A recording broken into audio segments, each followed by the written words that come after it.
and welcome back to my channel. Last year was my intention to do monthly wrap-ups throughout the year. I didn't always read enough each month to do the monthly wrap-ups. Also, I feel like I'm working all the time, so I just have not had a lot of time, and then I get tired. This should be an easy video. It's my plan to just do like an update. So at first I was going to do 4 videos this year, but then April came and went. So now it's 4 months. So January, February, March, April, and talk about everything I read. Let's just begin. My friend got me this book journal and I've actually been using it. So there's a book that I started reading at the end of 2024 and I read it into 2025 and finished it in January. How many books did I read for January? Yeah, I'm definitely noticing that I'm reading less this year so far. I don't feel the pressure of it on social media there's nothing wrong with reading a lot.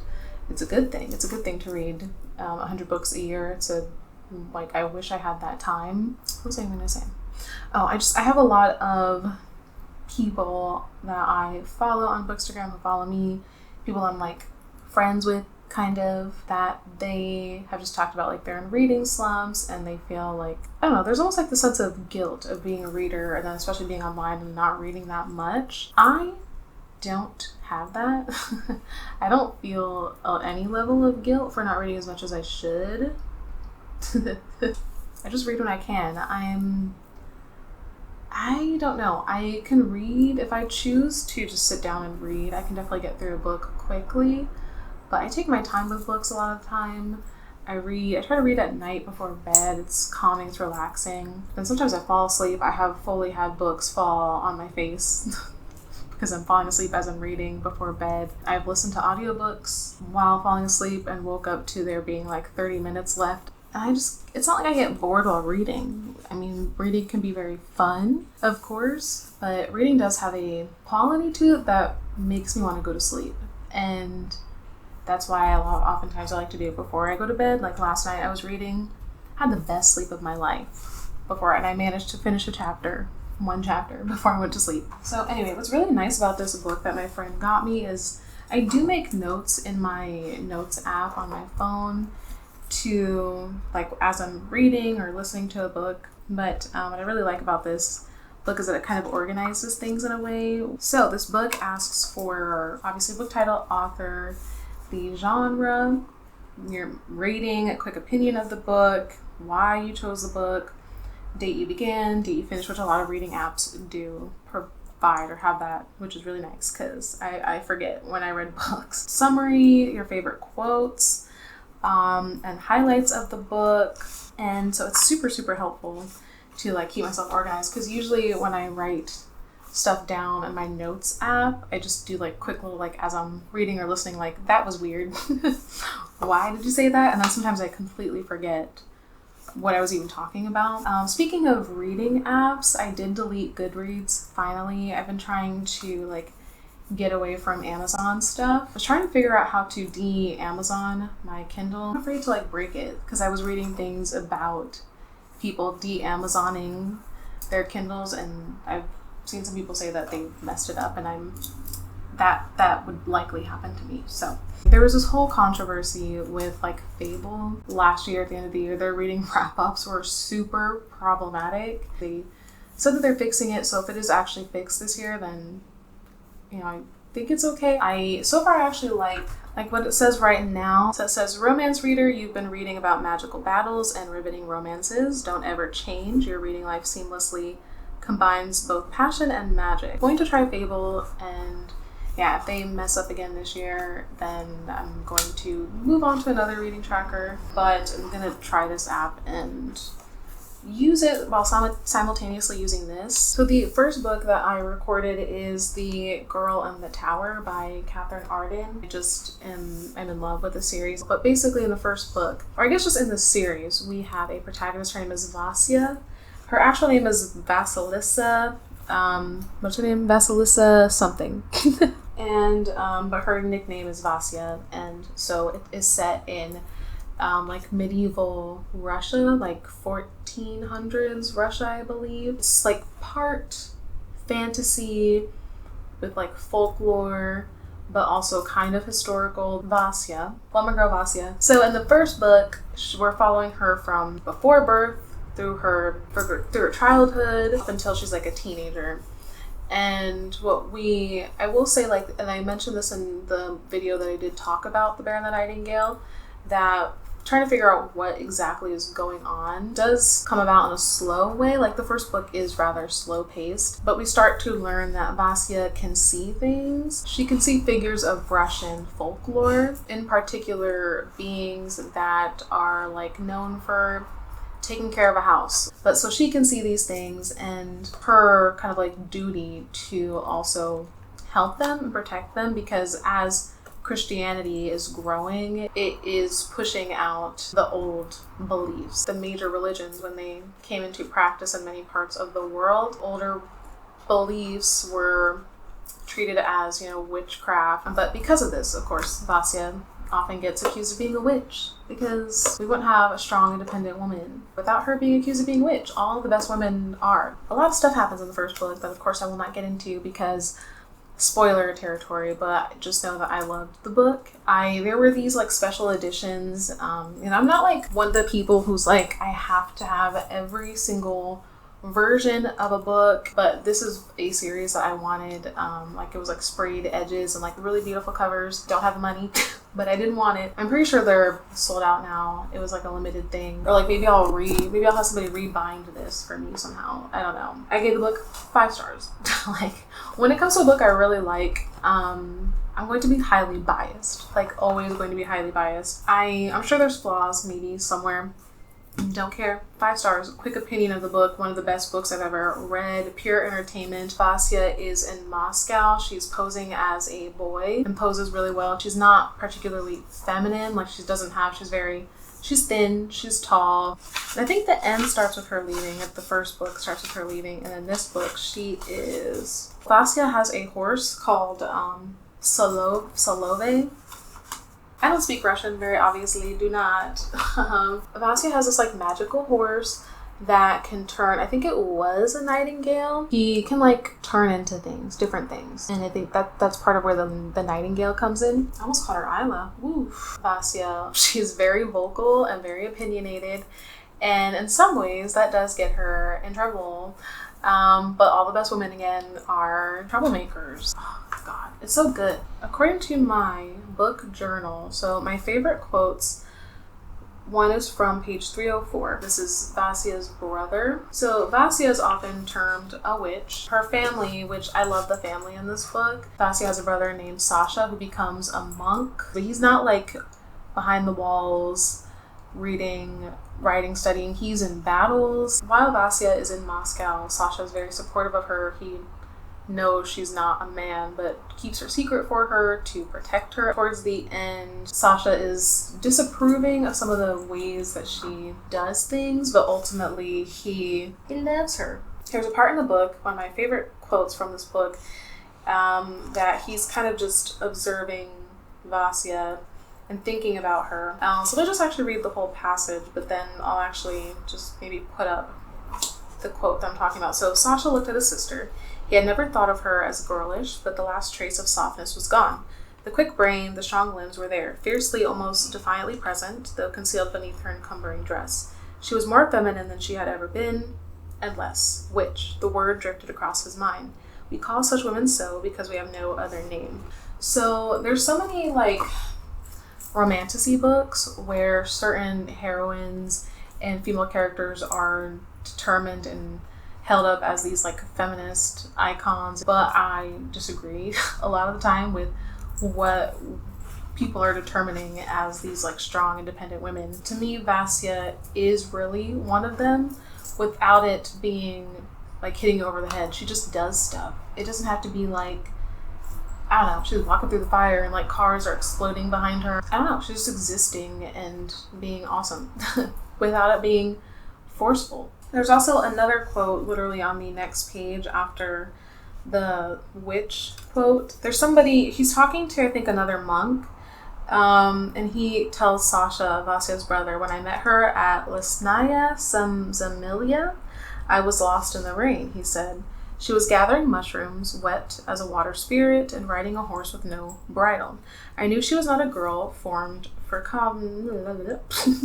I knew she was not a girl formed for convents, but she is herself, said Sasha. And that's my other second favorite quote from the book. Like, that's literally what I'm trying to say. Vasya is just herself. There was a moment where I almost cried, apparently, because in this book, for quick opinions, if you can see it, I said one of the best books I've read, pure entertainment. I also said emotional, and I legit almost cried. Don't remember what I almost cried about, to be honest. Oh, and then, so you can just see, like, some of my highlights. Some of the highlights. Can you see it? Can you see it? I can't see if it's in the frame. So let's move on to Gaze Upon Wicked Gods. This was on my 24 of 24, the 24 books I wanted to read in 2024 that I did not get to all of. Of course I did not. But so this book is by Molly X. Chang. It is a fantasy. You're going to figure out how I feel about a book just by how I talk about it. So I'll let you know if I think a book is 5 stars, because that means that I think everybody should read it. And then based on what I say about books that I might have a lukewarm opinion on, you can form a opinion for yourself on the book. So my quick opinion of the book is it was just okay. I found it hard to pay attention when I was listening to it on the audiobook because it didn't keep me engaged. Why I chose this book for the drama and controversy. But I did actually want to read this originally before the controversy, and part of why I wanted to read this is because the author was targeted by Kate Corain, who was doing the most and being super weird, and got in trouble for it eventually, and there's people that have already made videos about it. In summary, this author, Kate Corain, she targeted a lot of books, especially by authors of color, rated their books super low and created all these fake accounts because she felt threatened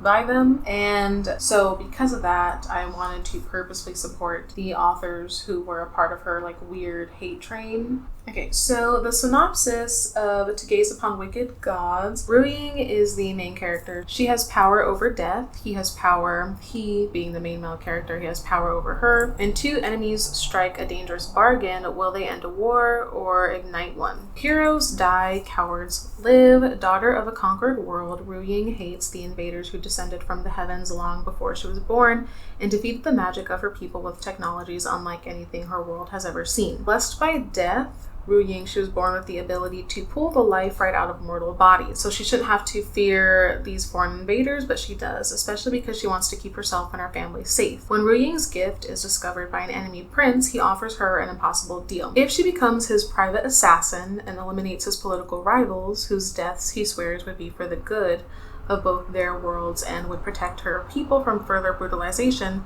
her family will never starve or suffer harm again. But to accept this bargain, she must use the powers she has always feared, powers that will shave years off her own existence. Can Ruying trust this prince, whose promises of a better world make her heart ache, and whose smiles make her pulse beat faster? Are the evils of this agreement really in the service of a much greater good?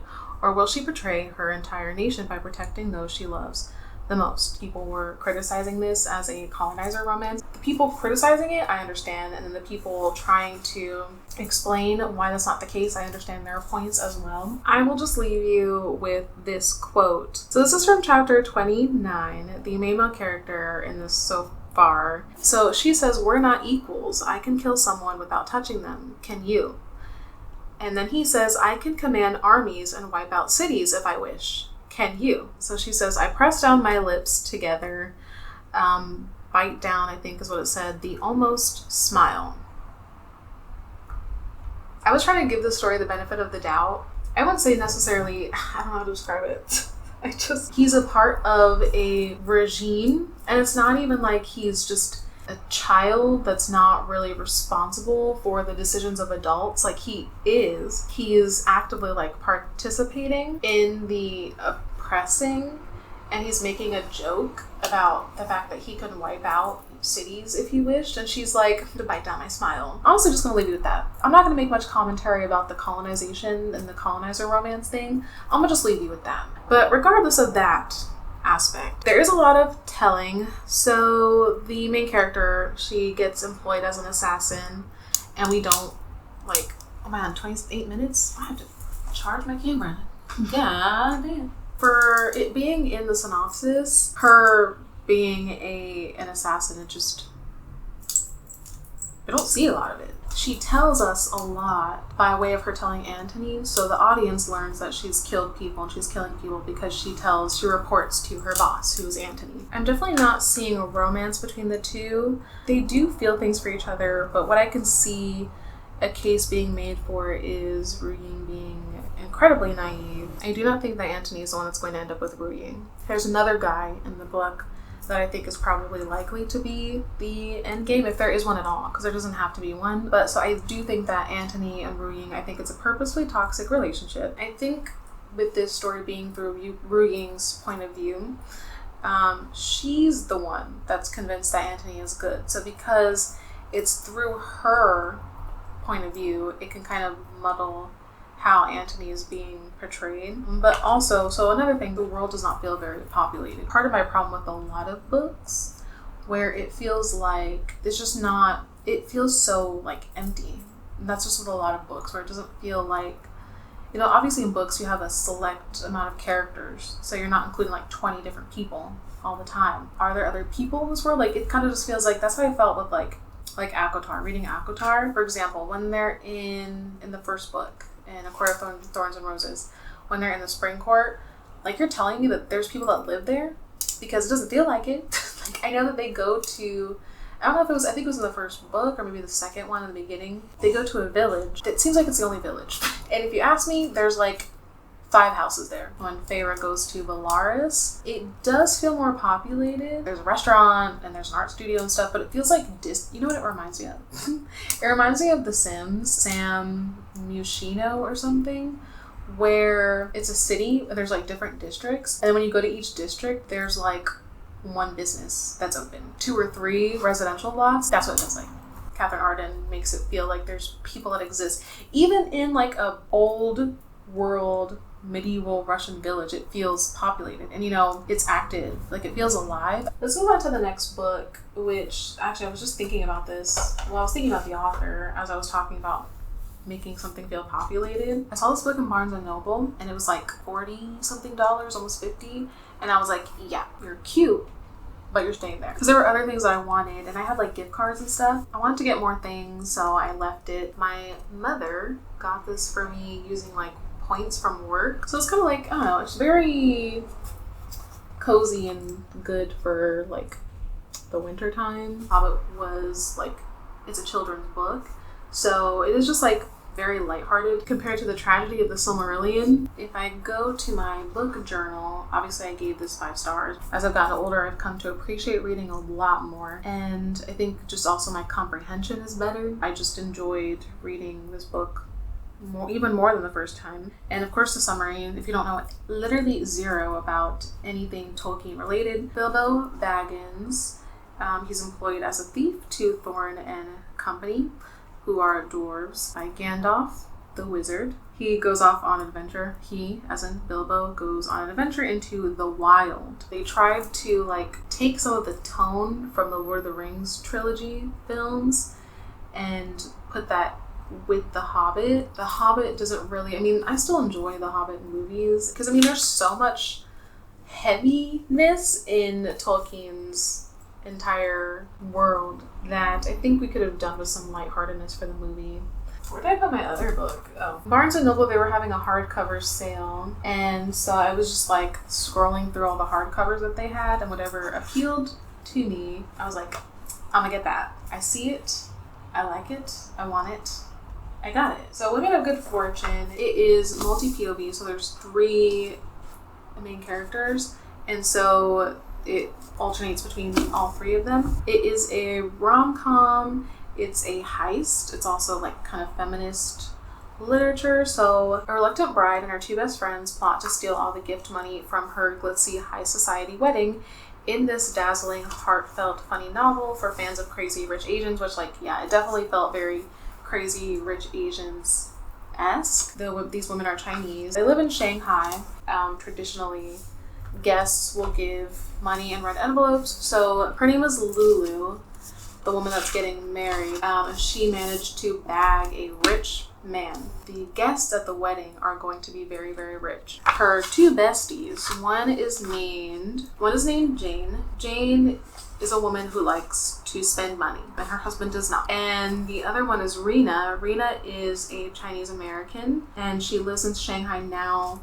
She works a lot. She's a workaholic, and she's waiting on a promotion that, surprise, surprise, spoiler alert, she does not get. Due to these circumstances, they plot to steal the wedding money. Lulu, like I mentioned in the synopsis, she's a reluctant bride. She doesn't want to get married. Part of why she's marrying this man, this very rich man, who's not a bad guy, by the way. It's more complicated than just like, he sucks and he's a cheater. More complexities than that, which I like. I prefer that. So he's not a bad guy, but they don't really know each other very well. Lulu and her fiance. Her family is not well off, but marrying this man will help her family. I was surprised that it never came up in the book, because like this guy, Lulu's fiance, his family is like all for her getting married to their son.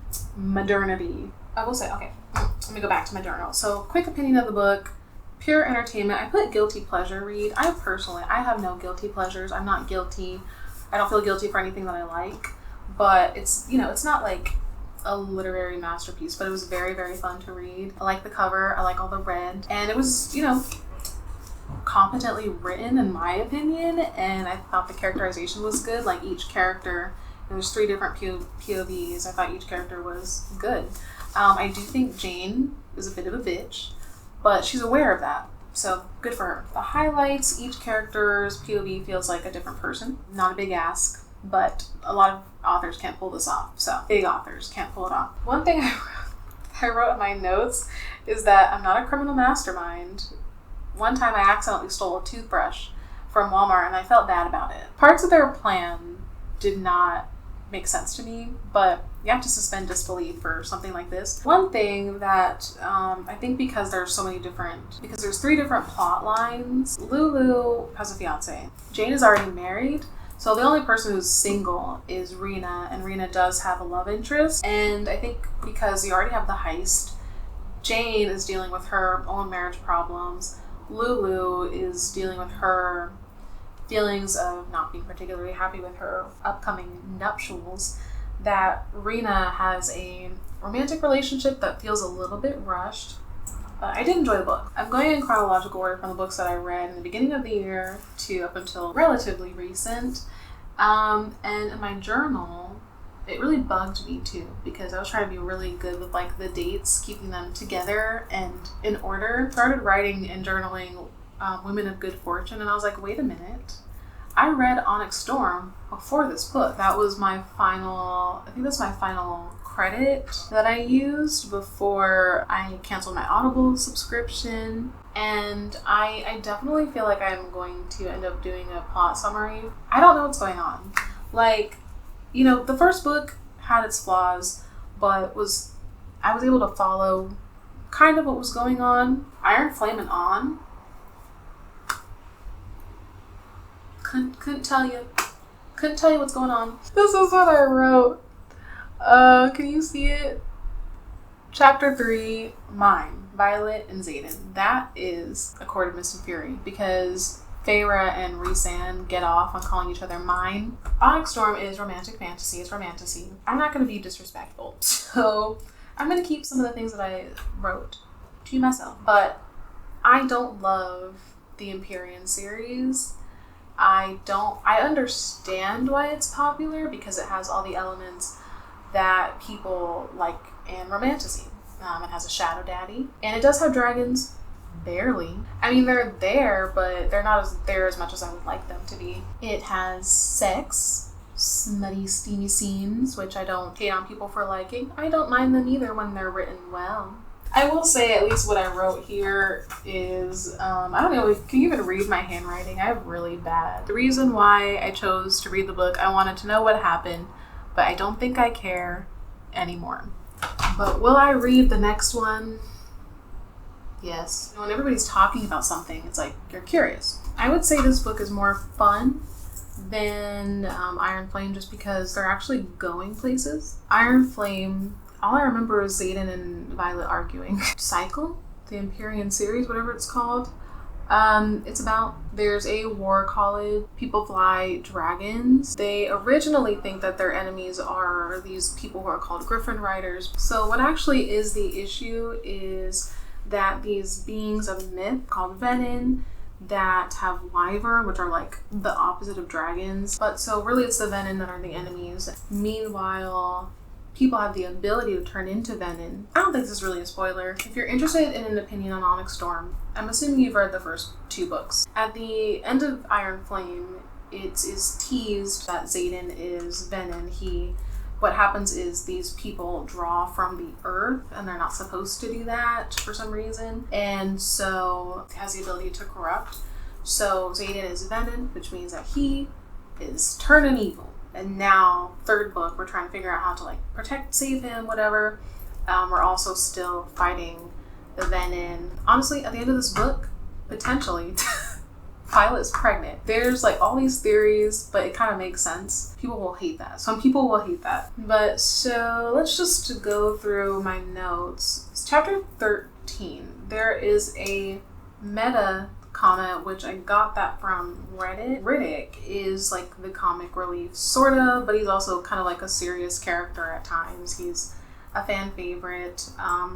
He comments about Xaden and Violet always having the same fight, which is a complaint that people had about the 2nd book. And I saw some people praising that. For me, it's more lampshading than anything. Basically, lampshading is calling attention to something and then moving on. And it can be a way for an author to point out a flaw and then to kind of like seemingly get away with it. But it still comes up in the 3rd book where they have arguments about like the same thing over and over again. Yeah, Xaden and Violet like to have sex a lot, which is great. Some people's love language is physical touch. But like, I am wishing that in romances that we explore non-sexual romance more, because there is more ways to be intimate with people.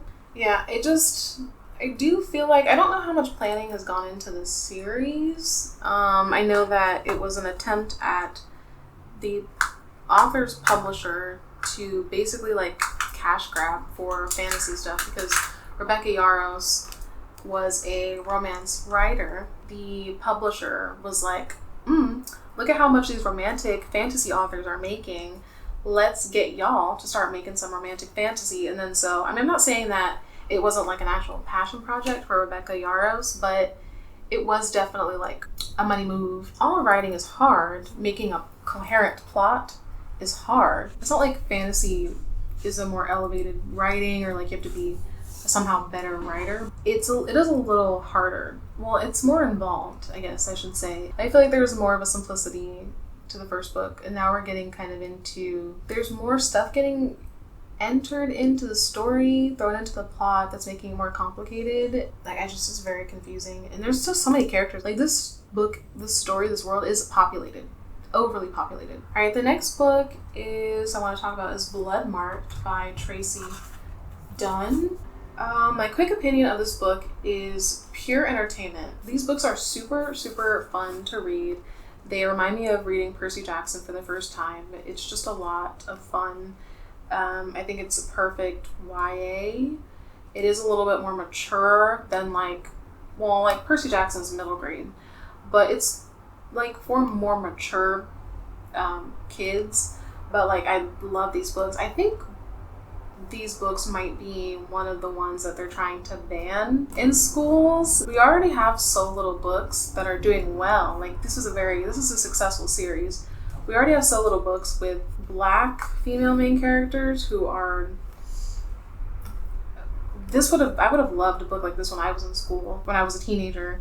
We have so little of this that to try and take it out of schools just sucks. But my other quick opinion of the book is not what I expected. So this is the second book. Reason why I chose the book, it is the second book in the Legendborn cycle series, which I loved Legendborn, the first book. Brianna Matthews, her mother, we like the first book.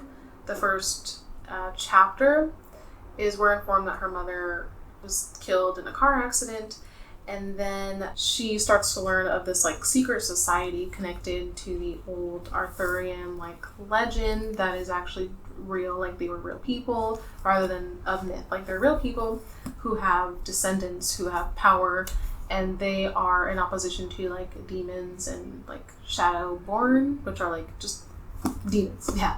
Monsters, demons, whatever. So this world, she thinks it's connected to the death of her mom, and then she infiltrates them as a once-born, which is like the normal people.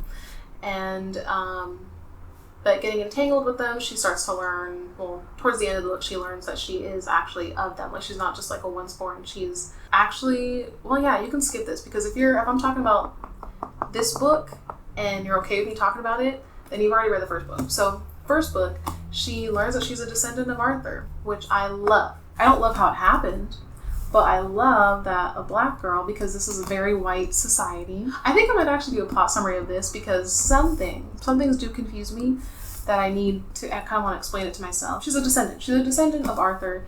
She has his ability, King Arthur, so she's like the most powerful person in this society, but she's a black girl. So obviously Arthurian mythology, it's Welsh, so European. Obviously she's not fully ethnically European, so she's also a descendant of slaves in North Carolina, I believe. What the author did is that her ancestor, an enslaved woman, was assaulted by a descendant of Arthur, so a white man who was the enslaver. And so that's how Brianna came to have King Arthur's blood. So it's very realistic that the people in the society would not immediately take to having a black girl be their king, is what they call her. Because I love that they call her king and not the queen. But so obviously they did not immediately take to it. It was too a little happy ending where I just assumed that they would just immediately be like, you're amazing, we're great, we love you, you're the descendant of Arthur. But like, it's realistic, but I did not expect the mistreatment of her. And so I will say, especially for black women and black girls, in the beginning of this book, because the book is pretty much them being on the run from their society, they mistreat her really badly, and it's kind of upsetting. Not even kind of, it's very upsetting. They are drugging her and abusing her, and it's just really... So that's just something to keep in mind. It's upsetting for anybody, but I think particularly, especially race-related, because it is race-related, it's upsetting. Oh, no. Dang it. There was a quote that I had saved, but I deleted my Goodreads.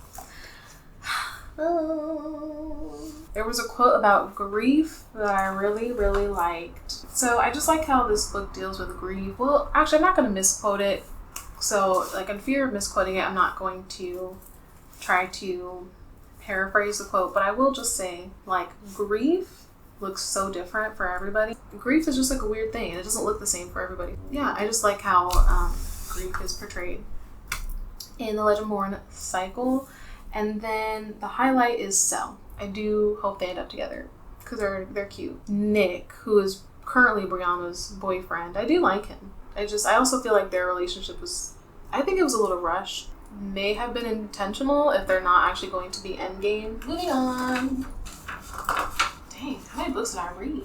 Okay, so this Ravenous Fate is the next book that I read. I got it from the library. It was on my 25 of 2025. Why I chose the book, Black Lesbian Vampires. Actually, no, just one. Just one Black Lesbian Vampire. So I started it in February for Love Month, and the synopsis of this Ravenous Fate, I think it's a duology, so it's set in Harlem during the 1920s, so the Jazz Age. The Reapers, the once human vampires with a terrifying affliction, are on the rise in New York. But the Saint family's thriving Reaper hunting enterprise holds reign over the city, giving them more power than even the organized criminals who run the nightclubs. 18-year-old Elise Saint, home after 5 years in Paris, is the reluctant heir to the empire. Only one thing weighs heavier on Elise's mind than her family obligations: the knowledge that the Harlem Reapers want her dead. And this is a dual POV. So there's Elise Saint and then there's Layla. So Layla Quinn is a young Reaper haunted by her past. Though Reapers have existed in America for 3 centuries, created by New World atrocities and cruel experiments, Layla became one just 5 years ago.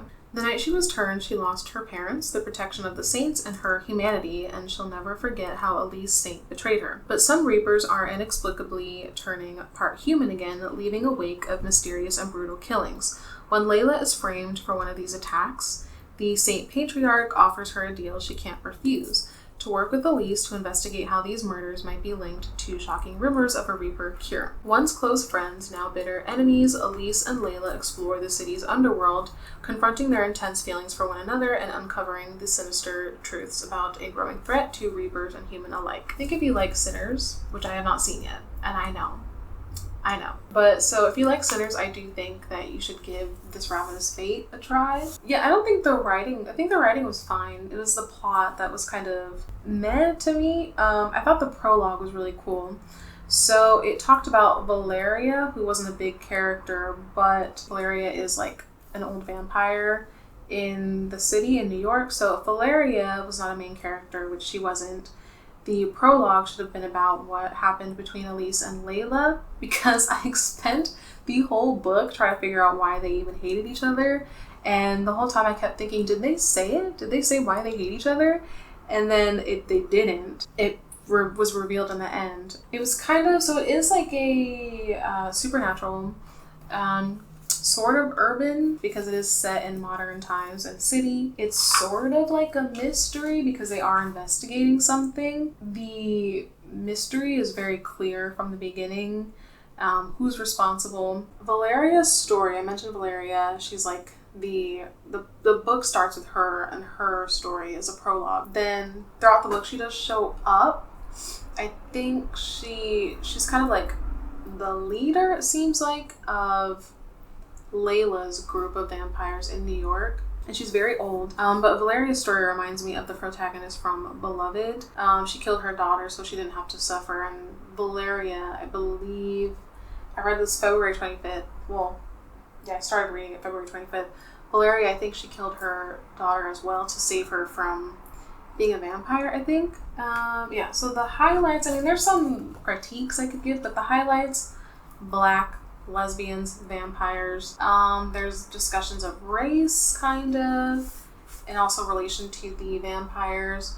I found the origins of the vampires very interesting. It was an experiment on Black people during slavery that brings up the concept of medical invasions and the disrespect of Black Americans, which is something that is a problem. Was a problem, still a problem. The next book is Skyshade, Alex Aster. I literally did a whole plot summary, so I could not get more in depth than that video. And then, okay, I read Quicksilver. That is a romantasy. It's not quite what I expected. So, Quicksilver by Callie, Hart. I honestly was not disliking Quicksilver that much until Kingfisher showed up. And it's not him. It's like, he shows up, electricity goes up the female main character's spine, and as soon as he talked, it's like, electricity. And I rolled my eyes. But in seriousness, I really did think like the first part of the book was pretty good. The pacing was good. Let me read the synopsis for Quicksilver. Do not touch the sword, do not turn the key, do not open the gate. 24-year-old Sarah Spain is good at keeping secrets. No one knows about the strange powers she possesses, or the fact that she has been picking pockets and stealing from the Undying Queen's reservoirs for as long as she can remember. In the land of the unforgiving desert, there isn't much a girl wouldn't do for a glass of water, but a secret is like a knot. Sooner or later, it is bound to come undone. When Saris comes face to face with Death himself, she inadvertently reopens a gateway between realms and is transported to a land of ice and snow. The Fae have always been the stuff of myth, of legend, of nightmares, but it turns out they're real, and Saris has landed right in the middle of a centuries-long conflict that might just get her killed. The first of her kind to tread the frozen mountains, is that a scratch? The first of her kind to tread the frozen mountains of Evelia. In over 1,000 years, Saris mistakenly binds herself to Kingfisher, a handsome Fae warrior. He has secrets and various agendas of his own. He will use her alchemist's magic to protect his people. So Saris, she has the ability to talk to Quicksilver.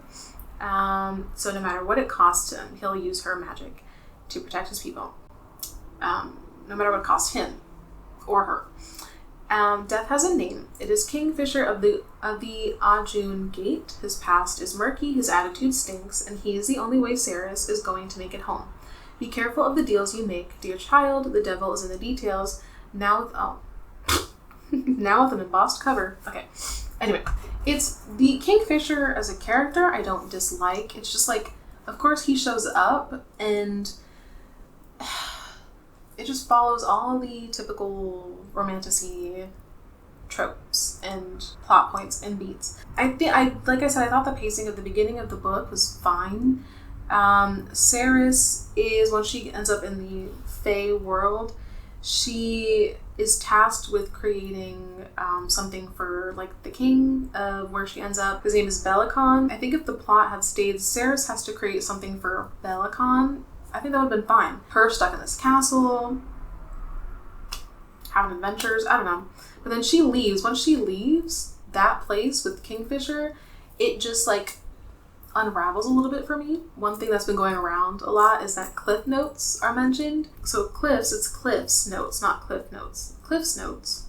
So there are a series of study guides that I've used, many students I'm sure in school have used. So the history of it is Cliff's Notes was started by Clifton Hillgas. He is the creator of Cliff's Notes, and those started in 1958. In this fictional world with fairies, and we have a fake, like Cerys is from this desert place that has like 2 suns. I think there's like no nighttime.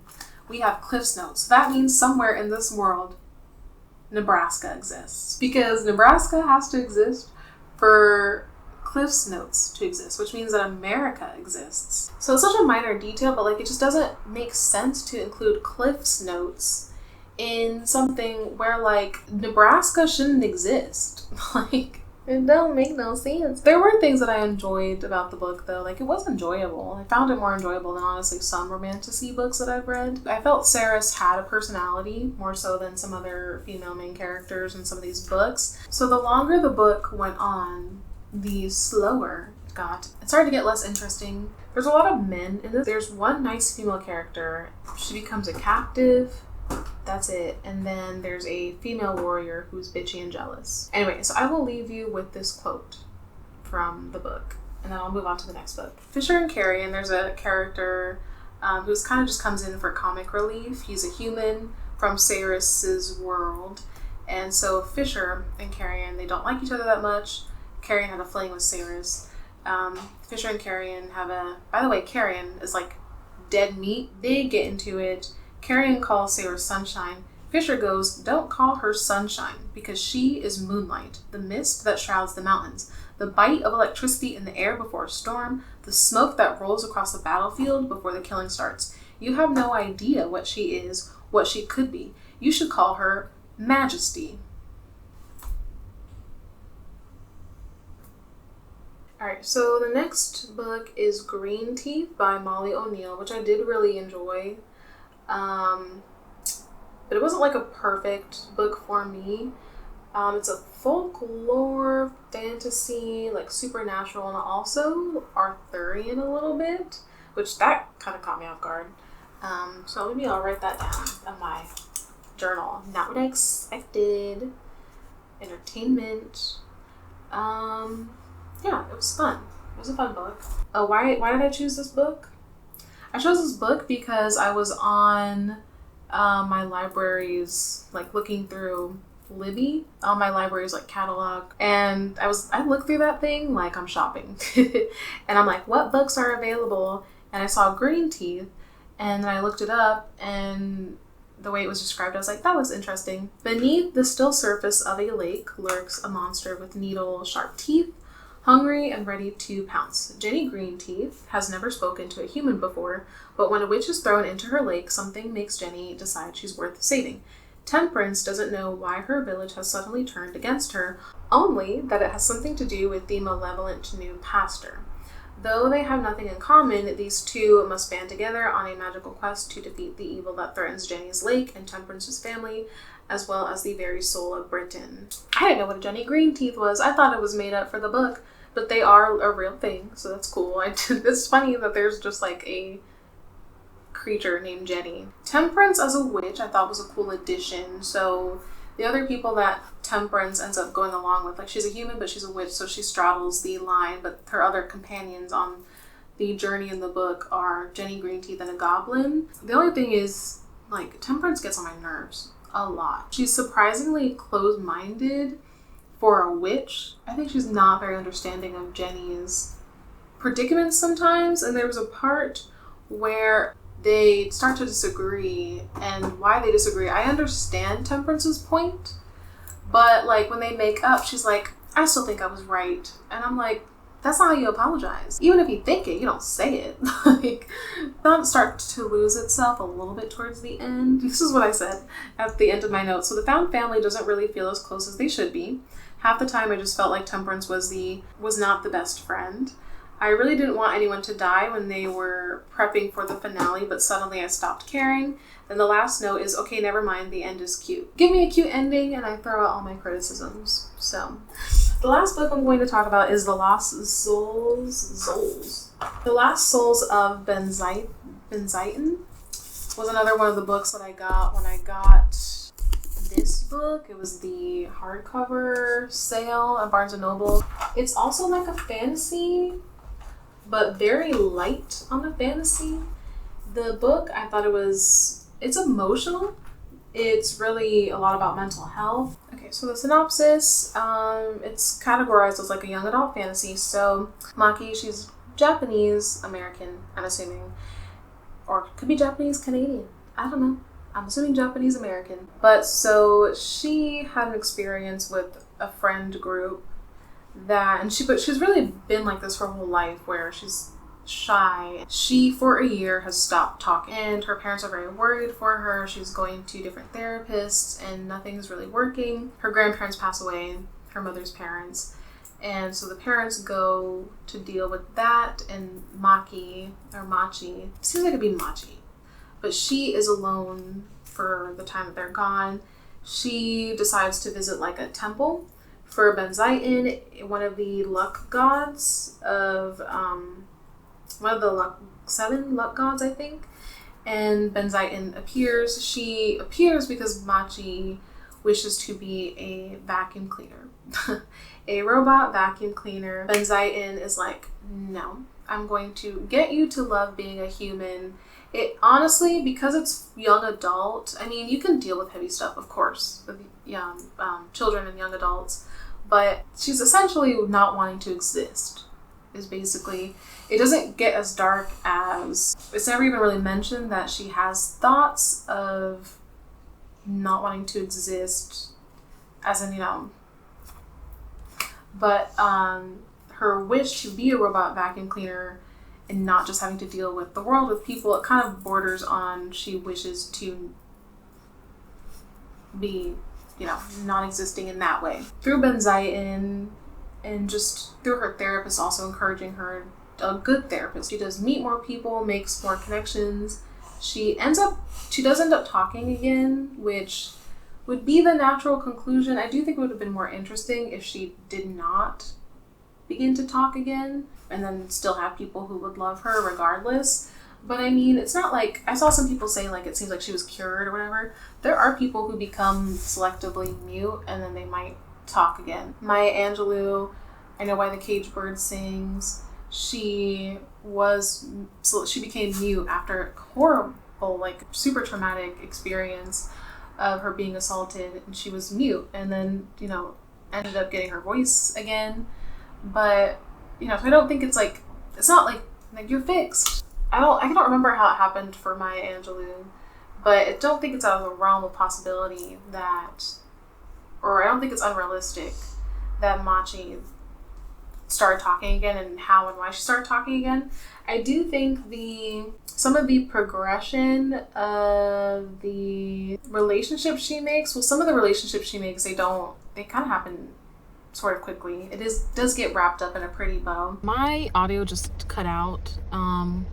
Thankfully, that was the last book that I wanted to talk about. I didn't have much else to say about The Lost Souls of Benzaiten, but what I did mention I wanted to not forget to include, there is like child death. Nothing's graphic at all, but you know, just putting that out there. But that I did enjoy it, and that was pretty much, I think that's all I wanted to say.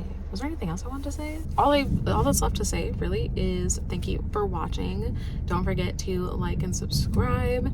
And I really don't have a consistent schedule. I know I need to have one. I really do. I just trying to record with any tiny sliver of free time that I have when it might be slightly quiet, and even then it's like it's only quiet at nighttime and I need to sleep because I have to wake up at 7:30 every day to start work. On my days off I sleep in, so I could, you know, record the night before, but sometimes I just get really tired. So yeah, as you've seen in this video, I've tried to edit the audio, but you can still hear the road noise. I am sorry about that. I'm trying my best. I'm literally living paycheck to paycheck, and it's not a thing where it's like I'm broke. I'm like Mr. Beast saying I'm broke, and I'm actually really not broke because I really don't even have money to actually even get married. Like if I'm not in a relationship, but if I was, I would not have the ability to. I got my snowball mic like years ago. It was $50. It was like the cheapest thing I could find. I know I need something better. Well, I think the snowball mic, I mean, I know there's a lot of people that have snowball mics, and I'm also just not, I don't know that much about audio. I don't know. Anyway, now I'm ranting, but yeah. Thank you so much for watching, and that is it. Hope you enjoyed. Bye. Like it's paper, somehow it turned to a strain.